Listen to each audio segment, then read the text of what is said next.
Top quality और consistent performance के लिए सिर्फ सिल्वर पंप नाम याद रखना। ચંડોળા તળાવમાં મેગા ડિમોલેશનને લઈને હાલ શહેર પોલીસ તમામ ટીમ છે તે તૈયાર થઈ ગઈ છે અને ડ્રોનથી આ આખું ડિમોલેશનનું વોચ છે તે રાખવામાં આવશે। આ દ્રશ્યો છે કે જ્યાં ક્રાઇમ બ્રાન્ચ અને પોલીસ દ્વારા અલગ અલગ ડ્રોનથી આ આખું મોનિટરિંગ છે તે કરવામાં આવશે।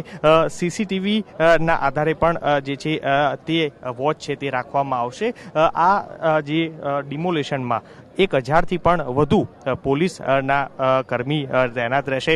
તેની સાથે જ જે joint police commissioner, DCP, ACP, PI સહિતના તમામ અધિકારીઓ છે તે હાજર રહેશે। ક્રાઇમ બ્રાન્ચના જેસીપી શરદ સિંગલની અધ્યક્ષતામાં આ તમામ ડિમોલેશન છે તે કામગીરી છે તે કરવામાં આવશે।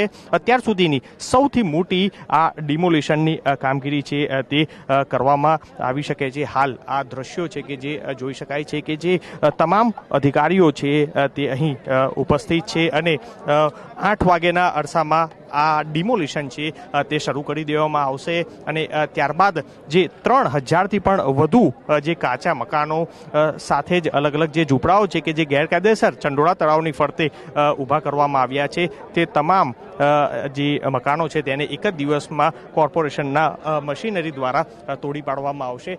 હાલ સીસીટીવીની સાથે જ ડ્રોનથી આખું ડિમોલિશનની વોચ છે તે રાખવામાં આવશે। કોઈ પણ અનિચ્છનીય બનાવ ન બને તે માટે તમામ તકેદારીઓ રાખવા માટે પણ ગૃહ મંત્રાલય દ્વારાથી સૂચન છે તે કરવામાં આવ્યું છે અને જેના આધારે શહેર પોલીસ કમિશનર દ્વારા તમામ તકેદારી છે તે રાખવામાં આવી છે અને વોચ રાખાઈ રહી છે।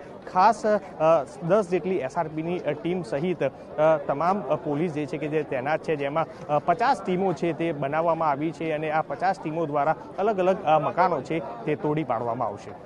કેમેરા પર્સન ઇમરાન શેખ સાથે મિહિર સોની, TV9 અમદાવાદ।